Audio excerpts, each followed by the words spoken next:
नमस्कार विद्यार्थी मित्रांनो, मी नितीन वानखेडे सर। आज आपण इयत्ता 10वी गणित भाग 1 मधील जो मराठी माध्यमचा बोर्डचा पेपर आहे तो आज आपण बघणार आहोत। तर पहा, बीजगणिताचा आपला पेपर आहे 40 गुणाचा। तर पाहूयात आज आपण बोर्डचा पेपर। तर तो मी एक्सप्लेनेशन करणार आहे, ते तुम्ही व्यवस्थितरित्या व्हिडिओ पाहून घ्या आणि याच व्हिडिओच्या डिस्क्रिप्शन लिंकमध्ये तुम्हाला या पेपरची PDF फाईल व आन्सर शीटची पण PDF फाईल मिळून जाईल। ठीक आहे, तर पाहूयात प्रश्न क्रमांक 1 काय दिलेला आहे तो पहा। प्रश्न क्रमांक 1 काय सांगतोय पहा। प्रश्न क्रमांक 1 आहे ए। प्रश्न पहिल्यामध्ये पहिला प्रश्न जो दिलेला आहे तो दिलेल्या पर्यायापैकी योग्य पर्याय निवडा 4 गुणासाठी दिलेला आहे। ठीक आहे, तर प्रश्न पहिला काय आहे, 4 गुणासाठी आहे आणि त्यामध्ये प्रश्न क्रमांक 1 जो सब क्वेश्चन आहे तो काय म्हणतोय ते आपण पाहूयात व्यवस्थितरित्या। तर पहा, kx चा वर्ग वजा 7x अधिक 12 बरोबर 0 या वर्ग समीकरणाचे एक मूळ 3 आहे। तर k ची किंमत किती, हे आपल्याला प्रश्न दिलेला आहे एका गुणासाठी आणि हा आपल्याला प्रश्न काय करायचा आहे, सॉल्व करायचा आहे। तुम्हाला माहिती आहे, तुम्ही सर्व प्रश्न बघितले होते। तर पहिले काय करणार आपण, तुम्हाला हे समीकरण समजून घ्यावं लागेल आणि या समीकरणामध्ये तुम्हाला एक मूळ दिलेला आहे, ते मूळ किती दिलेलं आहे, 3 दिलेलं आहे। तर पहा, मी काय करणार, आता तुम्हाला समीकरण माहिती आहे, तुमचं समीकरण काय आहे, kx चा वर्ग वजा 7x अधिक 12 बरोबर 0। तर या वर्ग समीकरणामध्ये तुम्हाला एक मूळ दिलं, ते एक मूळ काय आहे, 3 आहे। 3 आहे म्हणजेच काय, तुम्हाला x ची किंमत किती दिलेली आहे, मग आता 3 दिलेली आहे। तर मग आपण काय करूयात, x बरोबर किती ठेवूयात, 3 ठेवूयात। जर x ची किंमत या समीकरणामध्ये आपण 3 ठेवली तर आपल्याला k ची किंमत काय होईल, मिळेल। ठीक आहे, तर मग आपण काय करूयात पहा, k ची किंमत काढण्यासाठी x च्या ठिकाणी काय ठेवली, आपण 3 किंमत ठेवली।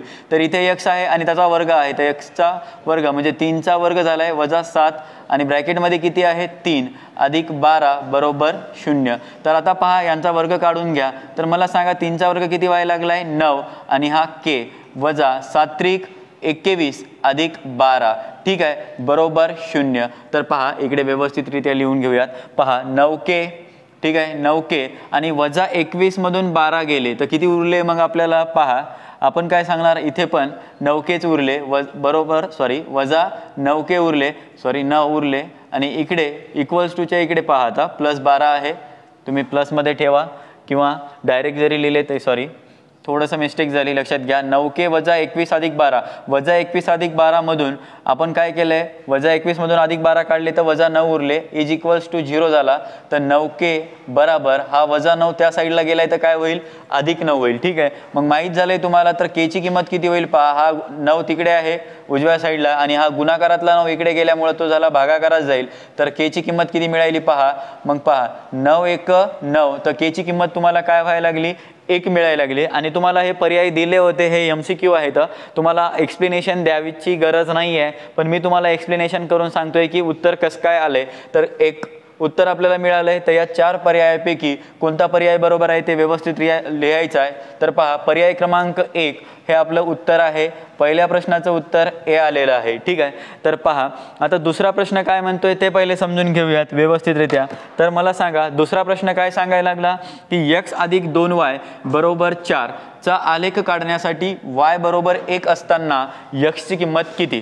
ठीक आहे, मग लक्षात घ्या, तुम्हाला एक समीकरण दिलेलं आहे x अधिक 2y बरोबर 4, याचा आलेख काढण्यासाठी तुम्हाला y ची किंमत त्याच्यामध्ये दिलेली आहे आणि x ची किंमत काय करायची आहे, काढायची आहे। तुमचं समीकरण काय दिलेलं आहे ते व्यवस्थितरित्या पहा, x अधिक 2y बरोबर 4 हे तुम्हाला काय केलेलं आहे, एक समीकरण दिलेलं आहे आणि या समीकरणामध्ये तुम्ही काय करत आहात, y बरोबर 1 ठेवत आहात, ठेवूयात, तर तुम्हाला काय होईल, मग x ची किंमत मिळून जाईल। ठीक आहे, लक्षात घ्या, मग मला काय करायचंय पहा, या समीकरणामध्ये मी काय कराल, x ची किंमत काढण्यासाठी y च्या ठिकाणी काय कराल, किंमत ठेवेल, तर y ची किंमत 1 ठेवली बरोबर 4। तर मला सांगा x अधिक 2 1 2 बरोबर 4, तर या दोघांच्या मदतीने आपण काय करूयात, x ची किंमत काढूयात। हा अधिक 2 त्या साईडला गेला, x बरोबर पहा हा 4 ऑलरेडी इकडे उजव्या बाजूतच आहे आणि हा अधिक 2 तिकडे गेला तर वजा 2 होईल। तर x बरोबर 4 मधून 2 गेले, किती उरले मग 2, तर आपल्याला उत्तर मिळालं x ची किंमत 2। ठीक आहे, तर x ची किंमत 2 आहे। तर या 4ही पर्यायापैकी आपला पर्याय कोणता बरोबर आहे हे व्यवस्थितरित्या पाहून घ्यायचं आहे। तर पहा, a ची किंमत 1, b ची 2 आणि c 2 वजा 2 आणि c d 6, तर आपल्याला 2 किंमत मिळाली। पर्याय क्रमांक बी हा आपला योग्य उत्तर आहे, याचं आपलं बी आन्सर आलेला आहे, तर या बीला राईट करून घ्यायचं आहे। पहा, आपण अशा प्रकारे दोन बहुपर्यायी प्रश्न सोडवलेले आहेत, म्हणजे योग्य पर्याय निवडलेले आहेत। ठीक आहे, मग आपण काय करणार आता तिसरा MCQ बघणार आहोत। तर पहा, तिसरा MCQ काय म्हणतोय पहा, दिलेल्या अंकगणिती श्रेणीचे T7 म्हणजे T7 व पद किती दिलेलं आहे आपल्याला 4 ही किंमत दिलेली आहे आणि D ची किंमत किती दिलेली आहे -4 दिलेली आहे। तर A ची किंमत किती हा आपला प्रश्न आहे। तर आपण समजून घेऊयात आणि यापैकी आपल्याला पर्याय निवडायचा आहे। तर पहा, मी एक्सप्लेनेशन करत असताना तुम्हाला माहिती आहे, जेव्हा आपण अंकगणिती श्रेणी शिकत होतो तेव्हा तुम्हाला फॉर्म्युला सांगितलेला आहे। Tn बरोबर काय फॉर्म्युला होता आपला A + n-1 × D। आपण पद काढत असताना हा फॉर्म्युला वापरला होता। मग तुम्हाला काय म्हणलेलं आहे, T7 ची किंमत दिलेली आहे, तर आपण काय करत आहोत आता T7 काढत आहोत। T7 बरोबर A अधिक, मग आता पहा यांची किंमत इथं किती दिलेली आहे तुम्हाला 7 दिलेली आहे, तर यांच्या ठिकाणी काय करशाल 7 ठेवशाल -1 ब्रॅकेट कंप्लीट आणि D ची किंमत तुम्हाला काय दिलेली आहे -4, तर इंटू -4 आपण लिहिलेली आहे। ठीक आहे, इथपर्यंत आलं लक्षात। मग आता पहा, T7 ची किंमत तुम्हाला प्रश्नामध्ये दिलेली होती, किती दिलेली होती 4, तर आपण काय केलं इथं 4 ठेवून दिली आणि A अधिक, आता पहा 7 मधून 1 गेला तर किती राहिले इथं 6 आणि गुणिला -4। ठीक आहे, तर यांची क्रिया करून घेऊयात। पहा, हा 4 इकडेच आहे डाव्या बाजूला बरोबर A अधिक, आता पहा अधिक लिहिण्याऐवजी काय करूयात, पहा sin चौक 24 हा वजा आहे म्हणून इथं काय व्हायला लागलाय -24 व्हायला लागला, कारण हे वजा अधिक काय होईल वजा होईल। ठीक आहे, तर आपल्याला A ची किंमत काढायची आहे, तर -24 ला काय करूयात आपण डाव्या बाजूकडे टाकूयात, तर शिल्लक काय राहील पहा, हा 4 ऑलरेडी असाच आहे आणि -24 इकडे गेला तर परत काय झाला हा अधिक झाला आणि तिकडे कोण उरलं उजव्या साईडला फक्त A उरला। ठीक आहे, मग मला सांगा 24 अधिक 4 किती व्हायला लागले 28, तर A ची किंमत तुम्हाला मिळाली 28। पहा, A ची किंमत किती मिळाली तुम्हाला 28। मग तुम्ही काय सांगत आहात की दिलेल्या अंकगणिती श्रेणी T7 बरोबर 4 असेल, D बरोबर -4 असेल, तर A चं पद किती आलेलं आहे, A ची किंमत किती आलेली आहे 28। तर मग या पर्यायापैकी योग्य पर्याय आपला D आहे। ठीक आहे, D ला राईट करून घ्या। मग आता पहा, या पर्यायापैकी आता चौथा जो आपला सर्वात शेवटचा MCQ आहे तो आपण बघणार आहोत। ठीक आहे, मग आता हा प्रश्न तुम्ही इझिली सॉल्व्ह करू शकता, याला एक्सप्लेनेशन करायची गरज नाही आहे, कारण तुम्ही काय दिलेला आहे प्रश्न पहा, GSTIN मध्ये एकूण डॅश डॅश अंकाक्षरे असतात। आता काय म्हटलं त्यानं की तुम्ही GSTIN, आता तुम्ही आपण जेव्हा GST वाला युनिट बघत होतो तेव्हा तुम्हाला मी हा प्रश्न समजावून सांगितलेला आहे, तर त्यामध्ये आपण पाहिलं होतं की GSTIN कोड म्हणजे जो कोड दिलेला आहे तो 15 अंकी कोड असतो, हे आपल्याला माहिती आहे। मग एवढा विचार न करता आपण डायरेक्टली काय करणार, C पर्यायला राईट करणार। तर आपल्याला चौथ्या प्रश्नाचं पण उत्तर मिळून गेलेलं आहे, त्याचा पर्याय आहे C, हे आन्सर बरोबर आहे। तर पहा, अशा प्रकारे आपण प्रश्न क्रमांक 1A मधले 4 बहुपर्यायी प्रश्न म्हणजे MCQ आपण सॉल्व्ह केलेले आहेत आणि या 4ही प्रश्नाचं उत्तर मी योग्यरित्या लिहून दिलेलं आहे। तुम्ही व्यवस्थितरित्या बघून घ्या किंवा स्क्रीनशॉट काढून घ्या आणि ह्याच व्हिडिओमध्ये याच प्रश्नांची क्वेश्चन पेपर आणि उत्तरपत्रिकेची PDF फाईल पण तुम्हाला डिस्क्रिप्शन लिंकमध्ये मिळून जाईल। ठीक आहे, व्यवस्थितरित्या स्क्रीनशॉट काढा। क्वेश्चन बी आहे, त्यामध्ये आपल्याला काय म्हणतोय प्रश्न क्रमांक बी ते पाहूयात। तर प्रश्न पहा काय म्हणायलाय, खालील उपप्रश्न सोडवा। किती मार्काला दिलेले आहे, 4 गुणाला दिलेले आहेत, 4 प्रश्न आहेत। तर आपण व्यवस्थितरित्या बघत असताना आपण 2 बोर्डवर फक्त एक्सप्लेन करत आहोत पहिले, तर पाहून घ्या, यानंतर आपण उर्वरित 2 बघूयात। तर सध्या काय म्हणलाय प्रश्न क्रमांक 1 तो आपण व्यवस्थितरित्या पाहूयात। ठीक आहे, मला सांगा तुम्हाला प्रश्न काय म्हणायला लागलाय ते समजून घ्यायचं आहे। तर पहा, प्रश्न काय म्हणतोय, 17x अधिक 15y, 17x अधिक 15y बरोबर 11 आणि 15x अधिक 17y बरोबर 21 असे 2 समीकरण दिलेले आहेत। तर x वजा y ची किंमत आपल्याला काय करायची आहे, काढायची आहे। हा प्रश्न तुम्हाला आठवत असेल तर पहा, आपण सराव संच 1 मध्ये पाहिलेला प्रश्न आहे। सराव संच 1 म्हणजेच काय, आपण 2 चलातील रेषीय समीकरण पाहत असताना असा आपण प्रश्न पाहिला होता आणि जेव्हा तुम्हाला दोन्ही चलामध्ये हे जे तुमचे सहगुणक दिसतात ते दुसऱ्याही समीकरणामध्ये फक्त चल बदलून येत असतील, तर अशा वेळेस आपण काय केलं होतं, त्या दोघांमध्ये एक वेळ त्याची बेरीज केली होती आणि एक वेळ त्याची वजाबाकी केली होती आणि या दोघांच्या मदतीनं आपण x आणि y ची किंमत काय केली होती, काढली होती। पण आता इथं प्रश्न काय म्हणायला, या 2 समीकरणाच्या मदतीनं तुम्हाला x वजा y ची किंमत काढायची आहे, म्हणजे तुम्हाला काय करावं लागेल, या दोघांची काय करावं लागेल, तुम्हाला वजाबाकी करावं लागेल। का तर तुम्हाला या x वजा y ची किंमत काढायला सांगली, म्हणजे तुम्ही या 2 समीकरणाची काय करत आहात, वजाबाकी करत आहात। म्हणून मी काय करणार पहा, या दोन्ही समीकरणाला लिहून या दोघांची काय करूयात, वजाबाकी करूयात। तर पहा आता हे लिहिलं पहिलं समीकरण, दुसरं समीकरण हे लिहिलं 15x अधिक 17y बरोबर 21. मी काय केलंय पहा, लक्षात येत नसेल तर हे 1 घ्या आणि हे समीकरण 2 घ्या. तर इथे बाजूला लिहून घ्यायलोय समीकरण 1 व 2 ची काय केली आपण, वजाबाकी केली. काय केली, वजाबाकी केली किंवा वजाबाकी करू, हे क्रिया तुम्ही दाखवली.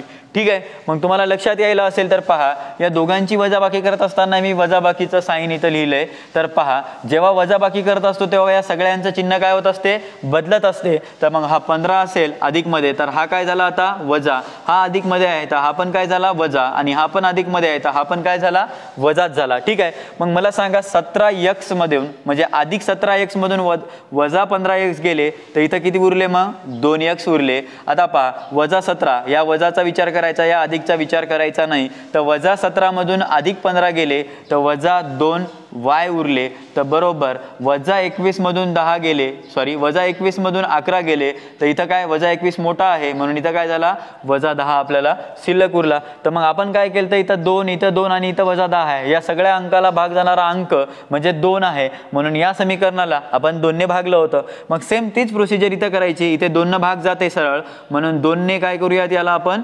भागूयात.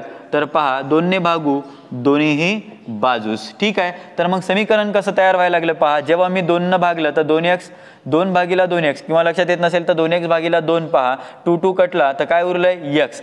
सेम प्रोसिजर मग इथं पण वजा y उरेल आणि इथं 2 ने जेव्हा भाग दिला वजा 10 ला तर वजा 5 उत्तर येईल. तर आपल्याला समीकरणामध्ये आपल्याला काय मिळाले, x वजा y ची किंमत किती मिळाली, वजा 5. या x वजा y ची किंमत आपल्याला मिळाली वजा 5. तर हे आपलं काय आहे, आन्सर आहे. ठीक आहे, लक्षात आलं आपल्याला की x वजा y ची किंमत किती आली, वजा 5 आली.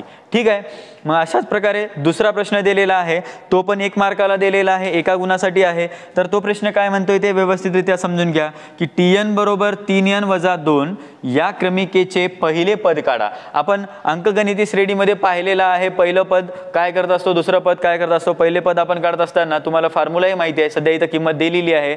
तर आपण काय करूयात, जे तुम्हाला समीकरण दिलेलं आहे ते समीकरण आपण सर्वात पहिले इथं घेऊयात, 3n वजा 2. आणि समजा आपल्याला आपण n हे पहिलं पद आपण काय घेतलं, n ची किंमत n घेतली. समजा n बरोबर 1 घेतला तर आपल्याला पहिल्या पदाची किंमत मिळून जाईल. तर n च्या ठिकाणी तुम्ही 1 ठेवा.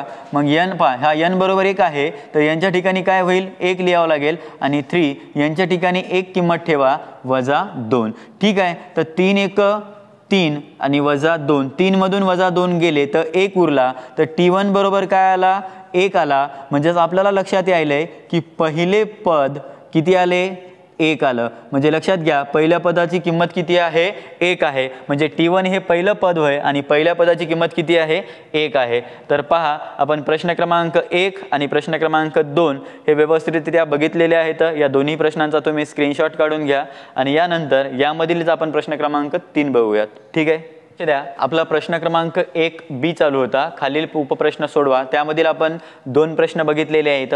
आता प्रश्न क्रमांक 3 आपला चालू आहे. ठीक आहे, तर प्रश्न क्रमांक 3 काय म्हणतोय ते आपण पाहूयात आणि सोडवूयात आन्सर. ठीक आहे, तर पहा, 100 रुपये दर्शनी किमतीच्या काय म्हणायलाय प्रश्न, व्यवस्थित लक्ष द्या.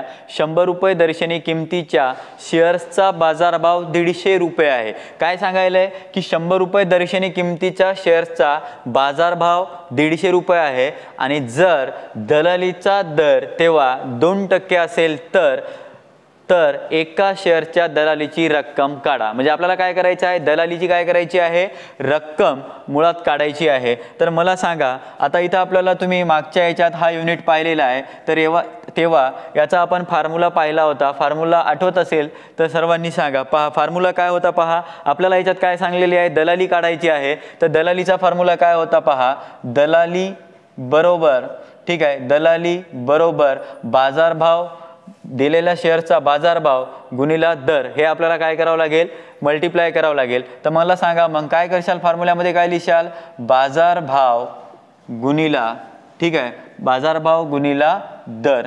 ठीक आहे, हे आपण काय करणार, गुणाकारात लिहिणार. तर बाजारभाव तुम्हाला काय दिलेला आहे पहा, शेअर्सचा बाजारभाव काय आहे, 150 रुपये आहे. तर इथे काय लिहिलं आपण, 150 रुपये लिहिले. आणि दर तुम्हाला जो दर दिलेला आहे तो किती दिलेला आहे, 2% दिलेला आहे, 2%. टक्के दिलेला आहे. जेव्हा जेव्हा तुम्हाला टक्के येते तर तेव्हा तेव्हा त्याच्या भागाकारामध्ये तुम्ही काय लिहित असतात, 100 लिहित असतात. मग तुम्ही काय करशाल, 150 गुणिला 2 टक्के आल्यामुळे याच्या भागाकारात किती आले, 100 आले. ठीक आहे, तर हा 0 आणि हा 0 कॅन्सल झाला. मग आता पहा, बे 1 बे आणि बे 5 10. तर इथं आपल्याला काय उरले पहा, इथे 15 उरले होते. ठीक आहे, आणि इथं 1 उरलाय, 15 1 15 झालंय. आणि भागाकारात पहा, हा भागाकाराचा आहे आणि खाली 5 उरले होते. तर म्हणजे खाली काय उरले मग 5 आणि वरे किती उरले होते 15. तर मग 5 न 15ला भाग दिलाय, तर 5 1 5 5 त्रिक 15. तर इथे आपल्याला एकूण रक्कम मिळाली 3 आणि आपण दलालीची रक्कम काढत होतो. दलाली रक्कम किती आली मग आपल्याला सांगा, दलाली रक्कम किती मिळाली, 3 रुपये एवढी दलाली रक्कम आपल्याला मिळाली. ठीक आहे, एकदम सोपा प्रश्न होता, काहीही अवघड नव्हतं. फक्त तुम्हाला काय करावं लागेल, हा फॉर्म्युला लक्षात ठेवावा लागेल, जे की फॉर्म्युला होता दलाली बरोबर बाजारभाव गुणिला दर. तर आपण दलालीची रक्कम किती सांगितली, 3 रुपये सांगितली. कशी सांगितली, कारण तुम्हाला प्रश्न दिला होता की 100 रुपये दर्शनी किंमत असेल तर त्या शेअरचा बाजारभाव त्यामध्ये तेव्हा किती रुपये होता, 150 रुपये होता. आणि जर दलालीचा दर 2% असेल तर त्या शेअरच्या दलालीची रक्कम म्हणजे या शेअर्सवर ते दलाली जे लागायली तिची रक्कम किती आहे हे आपल्याला काढायचं होतं. तर आपण काय सांगितलंय मग फॉर्म्युला, हे लक्षात येत नसेल तरी दलाली बरोबर आपल्याला फॉर्म्युला माहिती आहे, दलाली बरोबर बाजारभाव गुणिला दर हा आपला फॉर्म्युला आहे, कारण आपण दलालीचा दर काढत आहोत म्हणून. मग मला सांगा, बाजारभावची किंमत तुम्हाला दिली होती 150 रुपये, 150 ठेवली. मग तुम्हाला दरही दिला होता दलालीचा, तो 2% होता, म्हणून मी इथं 2% लिहिला. ठीक आहे, मग टक्के जेव्हा जेव्हा आले तुम्हाला माहिती आहे की टक्क्यामध्ये आपण काय करतो असतो, 2/100 करतो टक्के आल्यानंतर. मग 2/100 केले तर, आणि हा 150 गुणाकारातला होता, 1 0 इथला कटला, 1 0 इथं कटला, इथं 2 आणि इथं 10 उरले, तर याला भाग दिला, बे 1 बे बे 5 10. मग आता इथं 1 उरला, इथं 5 उरला, तर सरळ सरळ 15 1 15 केलंय आणि भागाकारात 5 आहे तर भागाकारात 5 ठेवला. तर 5 न परत 15ला भागलं तर 3चा भाग गेला. तर दलालीची एकूण रक्कम आपल्याला किती रुपये मिळाली, 3 रुपये मिळाली. काहीही अवघड नव्हता, 1 मार्काचा प्रश्न होता, आपण तो सॉल्व्ह केलाय. ठीक आहे, आता मला सांगा प्रश्न क्रमांक 4 जो आपल्याला काय म्हणतोय ते पहिले समजून घेऊयात आणि नंतर याला सॉल्व्ह करूयात. हा पण प्रश्न एकदम इझी आहे, सोपा आहे. तर पहा प्रश्न काय म्हणायला लागला ते पहिले समजून घ्या. 2 3 5 या अंकाची पुनरावृत्ती न करता 2 अंकी संख्या तयार करण्याचा नमुना अवकाश लिहा. जे आपण 2 अंकी संख्या तयार करत आहोत तिचा नमुना अवकाश आपल्याला लिहायचा आहे. म्हणजे आपल्याला प्रश्न काय म्हणायला आहे की हे जे 3 अंक दिलेले आहेत तुम्हाला, हे अंक परत परत न घेता, परत न यूज करता आपल्याला 2 अंकी संख्या तयार करायची आहे आणि ज्या संख्या मिळाल्या त्यांचा नमुना अवकाश आपल्याला काय करायचा आहे, काढायचा आहे. तर मग मला सांगा, आता तुम्हाला जेव्हा तुम्ही सांगत असता नमुना अवकाश, ठीक आहे, नमुना अवकाश सांगत असताना काय सांगणार पहा, हा समजा यस घेतला आपण. ठीक आहे, यस बरोबर सॅम्पल स्पेस आपण अवकाश कशाने दाखवत असतो, यसनं. तर यस बरोबर आता या अंकाला परत न येऊ देता आपण तो वापरायचा आहे. म्हणजे 2 जर एक वेळा घेतला तर परत तो रिपीट घ्यायचा नाही 2 अंकीमध्ये संख्यामध्ये. तर मला सांगा मग पहिली काय होईल, 23 2 3 2 5 झालंय. म्हणजे 23 आणि 25 हा 2 वेळा यूज केलाय, झाला. परत आला का, नाही. आता पुढचा सांगा, 3 2 म्हणजे किती व्हायले, 32 आणि 35. हे पुनरावृत्ती करायची नाही, झालं. आता 5 न सांगायचं आहे, 52 आणि सांगा काय होईल, 52 लिहिला, 5 2 आणि 5 3 म्हणजे किती व्हायले, 52 आणि 53. ह्या अंकाची पुनरावृत्ती न करता आपण ह्या काय केल्या, संख्या तयार केल्या. आणि या संख्यांचाच काय सांगा म्हणे, ते नमुना अवकाश सांगा म्हणे.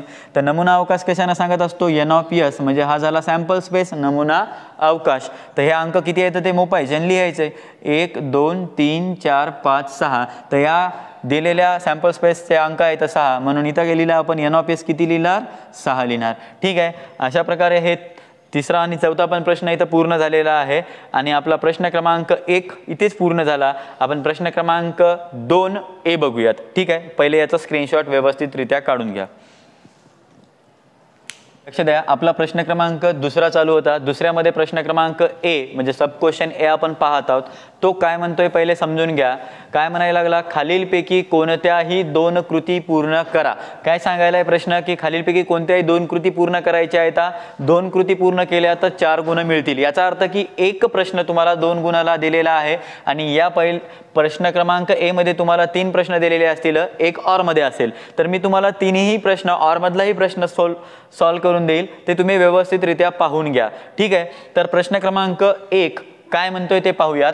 जर 0,2 0,2 ही 2x अधिक 3y बरोबर k या समीकरणाची उकल असेल तर k ची किंमत काढण्यासाठी कृती पूर्ण करा। आता काय म्हणाले पहा, तुम्हाला 0,2 ही या 2x अधिक 3y बरोबर k या समीकरणाची काय सांगितली त्यानं उकल सांगितली, तर k ची किंमत आपल्याला काय करायची आहे, काढायची आहे कृतीमधून। ठीक आहे, मग मी पहिलं वाक्य काय लिहिलंय, आता हे कृती आहे तर कृतीमध्ये हे रिकाम्या जागा आहेत, फक्त ते भरून घ्यायचे आपल्याला। तर पहा कशा भरायच्या, लक्षात घ्या 0,2 ही हेच वाक्य इथे दिले त्यानं उत्तरात, 0,2 ही 2x अधिक 3y बरोबर k या समीकरणाची उकल आहे, बरोबर आहे।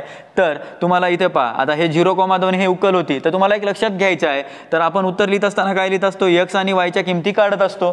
ठीक आहे, मग आता तुम्हाला इथे 0,2 हे दिलेलं आहे, तर हे x किंमत कोणाची आहे, 0 ची आहे, आणि 2 हे कोणाची किंमत आहे, y ची किंमत आहे। तर मग मी काय सांगणार पहा, हा x होता आणि हा y आहे, तर x बरोबर किती ठेवावं लागेल मला, 0। ठीक आहे, आणि y ची किंमत किती आहे, 2, कारण या दोघांनाच आपण पहिली x किंमत लिहितो नंतर y लिहितो, तर x बरोबर 0 ठेवला आणि y बरोबर 2 ठेवला, तर या किमती दिलेल्या समीकरणामध्ये काय करायच्या आहेत, ठेवायच्या आहेत। ते समीकरण कोणतं आहे, हे, तर या समीकरणामध्ये तुम्ही किंमत ठेवा। पहा तुमचं समीकरण काय होतं, पहा इथे पहा 2x अधिक 3y होतं बरोबर k, तर 3 बाजूला y होता, y च्या ठिकाणी काय ठेवलं त्यांना 2, म्हणजे y ची किंमत आपली 2च आहे, ठेवून दिली। तर 2 गुणिला x च्या ठिकाणी काय ठेवायचं आहे आपल्याला 0, तर इथे पण काय येईल, 0च येईल। तर मग 2 न जेव्हा 0 ला गुणला तर उत्तर काय आलं, 0 आलं, अधिक 3 दोन्ही 6 बरोबर k, तर k ची किंमत किती मिळाली मग आपल्याला, 6। आता लक्षात घ्या कसं केलंय, x च्या जागी 0 ठेवा, y च्या जागी 2 ठेवा, तर x ची किंमत पहा, याच्यामध्ये लक्षात येत नसेल तर पहा, हे जे आपल्याला दिलेलं आहे ना 2x अधिक 3y बरोबर k, तर तुम्हाला x ची किंमत 0 ठेवली आणि y ची किंमत किती दिली, 2 ठेवली, या प्रकारे आपण सॉल्व केले। ठीक आहे, मग 2 गुणिला 0 0 बेत्रिक 6 आणि k, तर k ची किंमत किती आली, 6। फक्त या पद्धतीत न करता तुम्हाला ही ॲक्टिव्हिटी दिलेली होती, पहा व्यवस्थितरित्या ही आपली ॲक्टिव्हिटी पण पूर्ण झालेली आहे। या प्रश्नाचा तुम्ही व्यवस्थित स्क्रीनशॉट काढून घ्या। ठीक आहे, यानंतर प्रश्न क्रमांक आपण 2 पाहूयात। प्रश्न क्रमांक 2A मधील आपला दुसरा प्रश्न चालू होता, तर दुसरा प्रश्न काय म्हणतोय ते पाहूयात। पहा, जर 2 आणि 5 ही वर्ग समीकरणाची मुळे आहेत, काय म्हणाले पहा, 2 आणि 5 ही वर्ग समीकरणाची मुळे आहेत, तर वर्ग समीकरण तयार करण्यासाठी खालील कृती पूर्ण करा। 2 आणि 5 हे आपल्याला मुळे दिलेली आहेत आणि त्याच्या मदतीने वर्ग समीकरण तयार करण्यासाठी आपल्याला ही कृती काय करायची आहे, पूर्ण करायची आहे। आता तुम्हाला काय सांगितलंय, कृतीमध्ये काय सांगितलं हे पाहून घ्या। तुम्हाला जे 2 आणि 5 हे आपल्याला मुळे दिलेली आहेत, तर त्या दोघांना आपण काय मानलंय, अल्फा आणि बीटा सपोज केलेला आहे, घेतलेला आहे, समजलेला आहे। तर म्हणून यानं उत्तरामध्येच म्हणलंय की समजा अल्फा बरोबर काय आहे आपला 2 आहे आणि बीटा बरोबर काय आहे आपला 5 आहे। तर कारण हे अल्फा आणि बीटा हे जे 2 आणि 5 आहे, अल्फा आणि बीटाच्या किमती तेच काय आहेत, आपल्या वर्ग समीकरणाचे मुळे आहेत। ठीक आहे, मग ह्या दोन किमती आपण आपल्या वर्ग समीकरणामध्ये ठेवूयात। तर पहा, आता पहा आपल्याला फॉर्म्युला काय दिला होता वर्ग समीकरणाचा, x² वजा अल्फा अधिक beta bracket complete into x अधिक अल्फा इंटू बीटा बरोबर 0। तर मग यामध्ये आपण अल्फा आणि बीटाच्या किमती ठेवूयात या वर्ग समीकरणामध्ये। तर पहा, x चा वर्ग वजा अल्फाची किंमत आपण ऑलरेडी आपल्याला इथं दिलेली आहे ॲक्टिव्हिटीमध्ये, इथं 2 ठेवलेली आहे, बीटाची किंमत आपण किती घेतलेली आहे, 5, तर इथं काय केली मग मी 5 ठेवली। ठीक आहे, आलं लक्षात। मग आता पहा in bracket complete into x plus आता अल्फा इंटू बीटा आहे, तर अल्फाची किंमत किती दिलेली आहे आपल्याला 2 आणि गुणिला या दोघांमध्ये डॉट प्रोडक्ट आहे म्हणजे गुणिला बीटाची किंमत किती ठेवली आहे ना 5 बरोबर 0 झालं। आता काय अवघड होतं, काही अवघड नव्हतं। पहा, अल्फाची 2 किंमत आहे, बीटाची 5 आहे आणि या सूत्रामध्ये त्या किमती ठेवायच्या, वेगळं काही नाही आहे। मग आपण अल्फाची दिलेली आहे 2, बीटाची 5 ठेवली आणि ब्रॅकेट कंप्लीट इंटू x, अल्फाची पहा 2 ठेवली, बीटाची ऑलरेडी 5 दिलेली आहे ठेवून। ठीक आहे, मग आता याला काय करायचं, सोडवायचं आहे। मग पहा हे 5 अधिक 2, 5 अधिक 2, 5 अधिक 2 किती व्हायले 7, बेरीज केली 7 आणि हा गुणाकारातला x। ठीक आहे, मग आता पहा या दोघांच्या मधामध्ये काय आहे, गुणाकारात आहे, हा अधिकचं चिन्ह बाजूला, 2 पंच 10। ठीक आहे, मग आता हे व्यवस्थित आपल्याला सांगायचं होतं। तर पहा x² वजा 7x अधिक 10 बरोबर 0, म्हणजे तुम्हाला समीकरण कसं मिळालं, x² वजा 7x अधिक 10 बरोबर 0, या प्रकारे याचं फायनल आन्सर आहे। तर हे व्यवस्थितरित्या तुम्ही पाहून घ्या आणि लिहून घ्या। ठीक आहे, हा दुसरा प्रश्न पण आपला इथेच पूर्ण झाला। यानंतर आपण तिसरा प्रश्न पाहूया। आपला प्रश्न क्रमांक 3 चालू होता, दुसरा प्रश्न ए मधील सब क्वेश्चन तिसरा, जो आपला शेवटचा प्रश्न आहे। ठीक आहे, तर पहा प्रश्न काय म्हणायला लागला होता, 2 नाणी एकाच वेळी फेकणे या प्रयोगाचा नमुना अवकाश व घटना ए व बी संच स्वरूपात लिहिण्यासाठी खालील कृती आपल्याला काय करायची आहे, पूर्ण करायची आहे। प्रश्न काय सांगायला पहा, त्यामध्ये तुम्हाला 2 घटना दिलेल्या आहेत आणि त्या 2 घटना आपल्याला सांगायच्या आहेत आणि पहिल्या सुरुवातीला आपल्याला त्याचा नमुना अवकाश पण सांगायचा आहे. ठीक आहे, मग घटना ए काय म्हणत होती, कमीत कमी एक छाप मिळवणे हे महत्त्वाचं आहे. घटना बी सांगत आहे की एकही छाप न मिळणे. तर सर्वात पहिले आपल्याला काय करायचं आहे, 2 नाणी एकाच वेळी फेकली या प्रयोगाचा आपल्याला नमुना अवकाश सांगायचा आहे. आता तुम्हाला माहिती आहे, तुम्ही जो सिक्का पाहता, कॉईन पाहता 1 रुपयाचा, ते तुम्हाला माहिती आहे त्याला 2 बाजू असते, तर एकीकडून छापा एकीकडून काटा, जसं की आपण इंग्लिशमध्ये हेड्स आणि टेल्स म्हणत असतो. तसंच मग आपल्याला छापा आणि काटा हे जर 2 वेळा फेकला, जसं आपण 1 वेळा कॉईन टॉस केला तर 1 वेळ एच आणि 1 वेळ टी पडतो, म्हणजे छापा आणि काटा पडतो. तसंच जर तो 2 वेळा फेकला तर त्याचं संभाव्यता काय होईल, 1 वेळ तो काय होईल लक्षात घ्या, 1 वेळ तो एच एच एच होईल किंवा 1 वेळ एच टी होईल किंवा 1 वेळ टेल एच होईल. आता हे छापा छापा होईल एक तर, किंवा छापा काटा होईल किंवा काटा छापा होईल किंवा काय होईल, काटा काटा होईल. अशा त्याच्या 4 संभाव्यता उभवत असतात जेव्हा तुम्ही एक कॉईन 2 वेळा टॉस करत असता. ठीक आहे, म्हणजे आपल्याला लक्षात येईल की जर एकच कॉईन आपण 2 वेळा फेकला, 2 नाणी एकाच वेळी फेकली असता, उलटा झालं होतं माझं, 2 नाणी एकाच वेळी फेकली असता, त्यांचा नमुना अवकाश काय व्हायला लागला, समजा 2 वेळा म्हणजे आपण फेकल्यानंतर मग आपण काय सांगू शकतो, त्याच्या 4 संभाव्यता सांगू शकतो की एक तर तो छापा छापाच पडेल, काय पडेल, एक तर तो छापा छापाच पडेल किंवा छापा काटा पडेल किंवा काटा छापा, आणि शेवटीची संभाव्यता अशी येऊ शकते की ते काटा काटा पण पडेल, म्हणून इथं काय होईल, टी टी. ठीक आहे, आपल्याला लक्षात आलं. आणि याचा नमुना अवकाश काय व्हायला, मग एन ऑफ एस काय आहे, 4 आहे. ठीक आहे, कारण याच्यात पहा 1 2 3 4 संख्या दिलेल्या आहेत. ठीक आहे, मग आता पहा घटना ए काय सांगायली की घटना ए मध्ये कमीत कमी एक छाप मिळणे आवश्यक. ठीक आहे, कमीत कमी एक छाप मिळालाच पाहिजे. जास्तीत जास्त कितीही चालतात, वाक्य लक्षात ठेवा, कमीत कमी म्हणलं की त्याच्यामध्ये एक तरी छापा आला पाहिजे, जास्तीत जास्त चालतात. आणि समजा असा प्रश्न असेल एकही छाप न मिळणे म्हणजे त्याच्यात नसला चालेल. ठीक आहे, मग आता पहा इथं काय सांगणार, कमीत कमी एक छाप मिळणे, जास्तीत जास्त चालू शकतात. मग कमीत कमी एक छाप म्हणजे कसं आपल्याला माहित आहे, पहा कमीत कमी एक म्हणजे 1 एच आला, टी आला, 1 टी आणि 1 एच आला, तर जास्तीत जास्त किती एच होते, आपल्याजवळ 2च एच होते. याच्यात पहा ना सॅम्पल स्पेसमध्ये जास्तीत जास्त छापा किती वेळा आहे, 2 वेळा, तो येईल. मग कमीत कमी एक पहा 1 वेळा आहे तो पण येईल, 1 वेळा आहे तो पण येईल. ज्याच्यात नाहीच ते लिहायची गरज आहे का, नाही, कारण आपल्याला आला पाहिजे कमीत कमी एकदा तरी. मग या सगळ्यांमध्ये 1 वेळ आहे, याच्यामध्ये 1 वेळ पण नाही, म्हणून तो येणार नाही, बाकी सगळे येतील. ठीक आहे, मग घटना बी काय सांगायला की एकही छाप न मिळणे म्हणजे त्याच्यात छापा आलाच नाही पाहिजे, हे आपल्याला याच्यात सांगायचं आहे. तर याच्यात पहा, या एस मध्ये पहा, इथंही छापा आहे, तर इथं छापा आहे, इथंही छापा आहे, या तिन्हीमध्ये छापा आहे, फक्त काटा 2 इथंच आहे, म्हणजे त्याच्यात काटाच दिलेला आहे, म्हणून आपल्याला तेच उत्तर इथं काय करायचं आहे, लिहायचं आहे, कारण त्याच्यामध्ये आपल्याला छापा सांगायचा आहे का नाही. तर अशा प्रकारे आपलं उत्तर झालंय. आता याचा नमुना अवकाश सांगतो म्हणलं तर काय व्हायला लागलंय, पहा बरं, n of S sample space 1 2 3, तर हे 3 होईल आणि याचा काय होईल, एन ऑफ बी काय होईल, याचा 1 होईल, कारण याच्यात एकच संख्या दिलेली आहे.